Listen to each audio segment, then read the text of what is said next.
Like کریں، subscribe کیجیے، bell icon کو دبائیں تاکہ ہماری ویڈیو سب سے پہلے آپ کے پاس پہنچ سکے۔ ایمان ماننے کا، یقین کی آخری حد کا نام ہے ایمان، اور آج اسی یقین سے لوگ محروم ہو رہے ہیں۔ اسی لیے نمازیں وہ برکتیں نہیں دکھا پا رہی ہے جو نماز کی برکتیں ہیں، روزوں سے وہ برکتیں نہیں مل رہی ہے جو روزوں کی برکتیں ہیں، حج کی برکتیں وہ نہیں مل رہی ہے جو حج کی برکتیں ہیں۔ ڈاکٹر اقبال اسی کو تو کہتے ہیں، وائز قوم کی وہ پختہ خیالی نہ رہی، فلسفہ رہ گیا تلقین غزالی نہ رہی، رہ گئی رسم اعظام روح بلالی نہ رہی۔ یہ کیفیت لوگوں کی ہو گئی ہے، تو یقین اپنا پختہ کرو۔ الا الذین آمنوا، جو ایمان لائے۔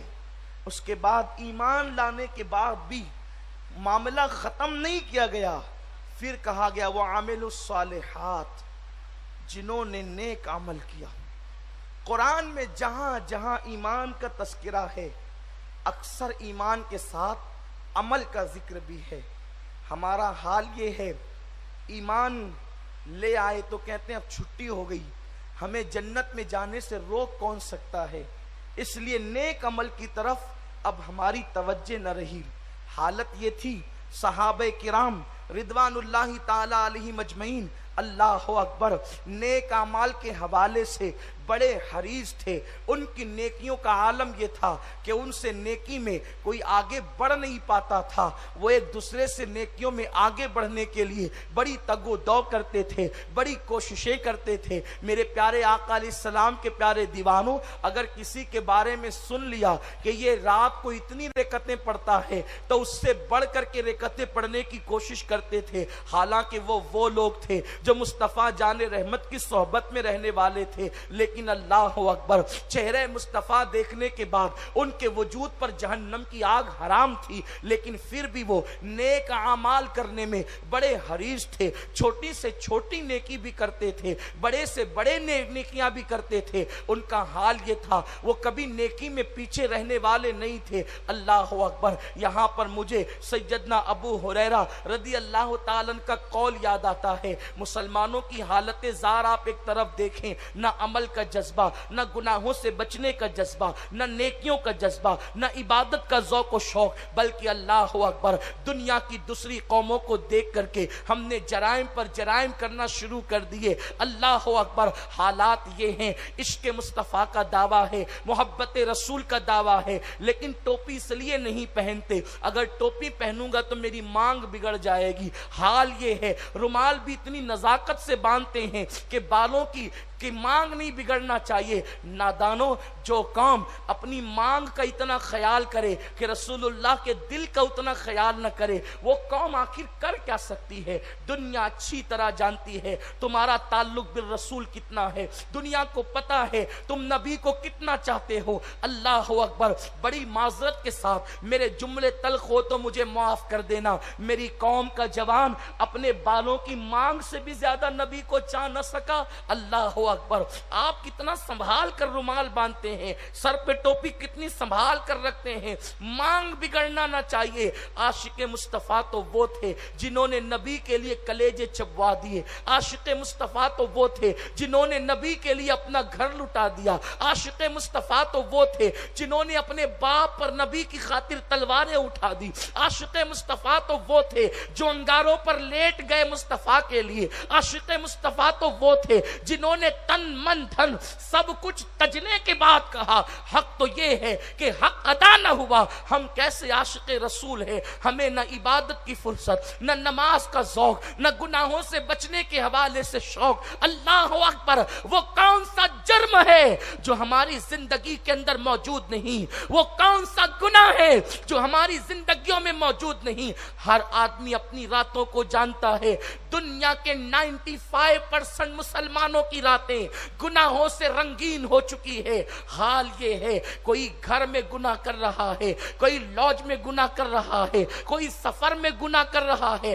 سیدنا ابو ہریرہ سے لوگوں نے پوچھا تھا جنہوں نے اکثر صحابہ کبار کو نہیں دیکھا تھا. ایک مرتبہ جب ملک شام سیدنا ابو ہریرہ گئے تو شامی تابعین نے پوچھا تھا ابو ہریرہ یہ بتاؤ رسول اللہ کے صحابہ کیسے تھے؟ تو اس وقت انہوں نے کہا تھا اگر تم میرے نبی کے صحابہ کو دیکھ لیتے تو تم ان کو دیکھ کر سمجھتے کہ یہ لوگ پاگل ہیں, انہیں تم پاگل اور دیوانہ سمجھتے.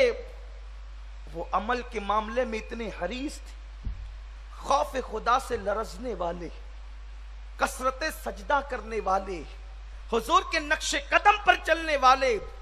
اگر تم رسول اللہ کے اکثر صحابہ کو دیکھ لیتے انہیں پاگل سمجھتے, دیوانہ سمجھتے, اور اگر صحابہ تمہیں دیکھ لیتے تو وہ تمہیں مسلمان نہیں سمجھتے. کن کو کہا؟ تابعین کو کہا. کن کو؟ امام بخاری سے پہلے کے لوگوں کو کہا, امام مسلم سے پہلے کے لوگوں کو کہا کہ صحابہ تمہیں دیکھتے تو تمہیں مسلمان نہیں سمجھتے, ہمیں دیکھتے تو پتہ نہیں شاید انسان بھی نہیں سمجھتے. مسلمانوں کی راتوں کا جائزہ لو.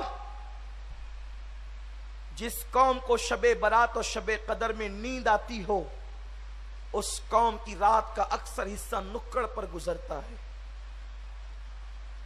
اب تو موبائل کیا آ گیا ہے کہ جس کو دیکھو وہ لمبی لمبی باتوں میں مصروف ہے, جس کو دیکھو وہ گیم میں ہے. دنیا کے نزدیک وہ لوگ بڑے نیک ہیں جو بیچارے گیم کھیلتے ہیں, اس لیے کہ وہ گندی تصویر تو نہیں دیکھتے, وہ انٹرنیٹ پر زنا کے مناظر تو نہیں دیکھتے.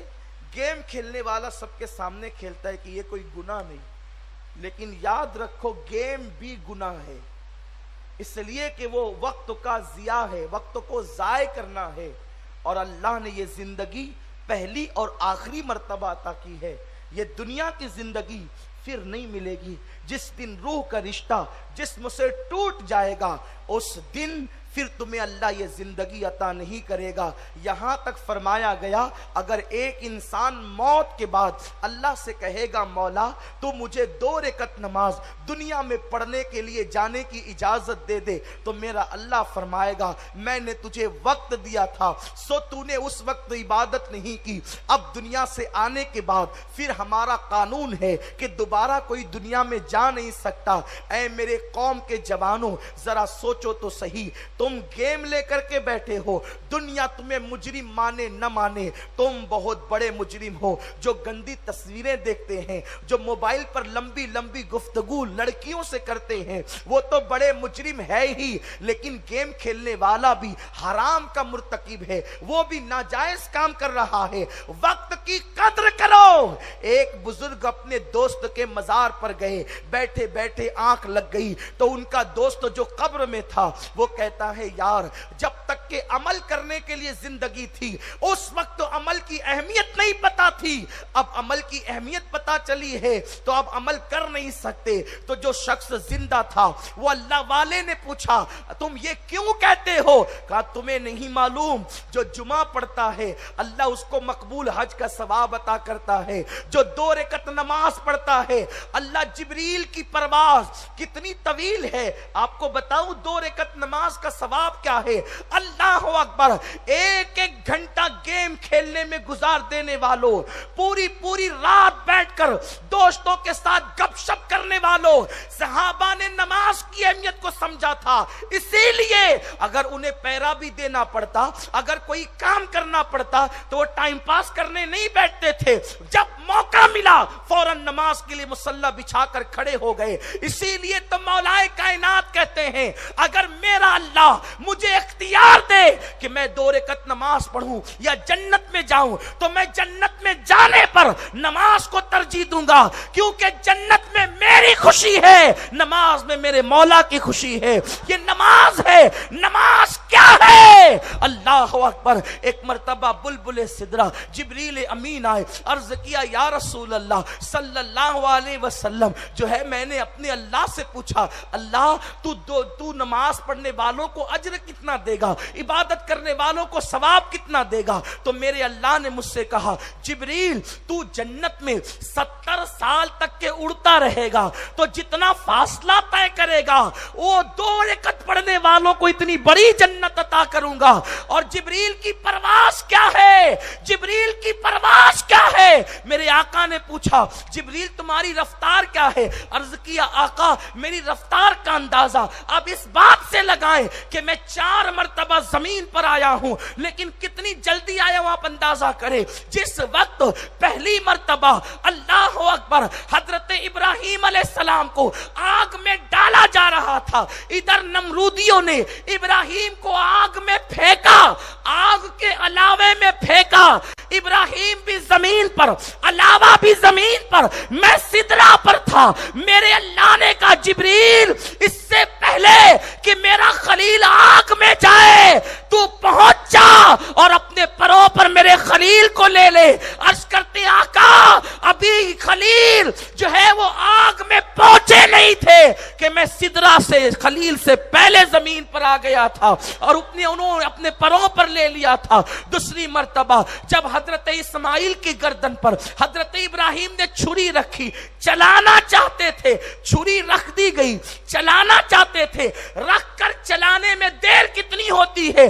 حضرت جبریل کہتے آقا میری رفتار کتنی ہے؟ آپ اندازہ فرمائے کہ ادھر چھری رکھ دی گئی، چلنے والی ہے، میں سدرہ پر ہوں. اللہ نے کہا جنت جا، دمبا لا، اور اس سے پہلے کہ اسماعیل کی گردن پر چھری چلے دمبا لے جا کر پیش کر دے. عرض کرتے ہیں آقا میں سدرہ سے چلا، جنت گیا، دمبا لایا، اور اس سے پہلے میں پہنچ گیا کہ ابھی ابراہیم نے چھری بھی نہ چلائی تھی. یہ میری رفتار ہے. جناب یوسف علیہ السلام کو ان کے بھائیوں نے آگ میں ان کے بھائیوں نے کنویں میں ڈالنا چاہا، یوسف علیہ السلام کو انہوں نے کنویں میں چھوڑ دیا. میرے اللہ نے کہا جبریل جا، اس سے پہلے کہ میرا یوسف کنویں میں پہنچے اپنے پروں پر سنبھال لے. کنویں کی منڈیر سے تہ میں نہ پہنچ سکے تھے یوسف کہ میں وہاں پہنچ کر کے ان کو اپنے پر میں لے لیتا ہوں. اور آقا چوتھی مرتبہ جب آپ کے دندان احد میں شہید ہوئے تو آپ کا خون آپ کے رخسار سے نکلا اور زمین پر گرنے والا تھا. رخسار سے نکل کر خون کے زمین پر گرنے میں کتنا وقت لگتا ہے؟ جبریل کہتے ہیں آقا میں سدرہ پر تھا، میرے اللہ نے کہا کہ اس سے پہلے کہ حبیب کا خون زمین پر گرے تو پہنچ کر کے اسے اپنے پروں پر سنبھال لے. آقا آپ کا خون زمین پر گرنے سے پہلے میں نے آپ زمین پر قدم رکھے اور آپ کے خون کو سنبھال لیا. یہ جبریل کی پرواز کا علم ہے. اب سنو میرے اللہ کا وعدہ ہے جس کی 2 رکعت قبول ہوگی اس کو اتنی بڑی جنت ملے گی جس جنت کے اندر 70 سال تک کے جبریل پرواز کرتا رہے. جب 2 رکعت کی یہ شان ہے تو ساری زندگی کی عبادت کی شان کا عالم کیا ہوگا؟ اپنے وقت کو برباد کر رہے ہو. خدا نے وقت دیا ہے، خدا نے ٹائم دیا ہے، اس کو برباد مت کرو، نیک اعمال کرو. اس لیے کہ جس وقت جسم کا رشتہ روح سے ٹوٹ جائے گا نیک عمل کرنے کا موقع نہیں ملے گا. اس وقت پچھتانے سے کام نہیں چلے گا، اس وقت ہاتھ میں ہاتھ دھرنے سے کام نہیں چلے گا، ہاتھ میں ہاتھ ملنے سے کام نہیں چلے گا. دنیا کے اندر مغربی تہذیب میں ڈوبے ہوئے انسانوں کو دیکھ کر ان کی طرح درندے بن جانے والوں، ان کی طرح گناہوں میں ڈوب جانے والوں، نیکیوں سے دامن تہی کرنے والوں، ہوش کے ناخن لو. اللہ نے زمین پر آپ کو ہمیں عبادت کے لیے بھیجا ہے، گیم کھیلنے کے لیے نہیں، گندی تصویروں کے لیے نہیں، لڑکیوں سے گفتگو کے لیے نہیں. کمنٹ شیئر ضرور کریے.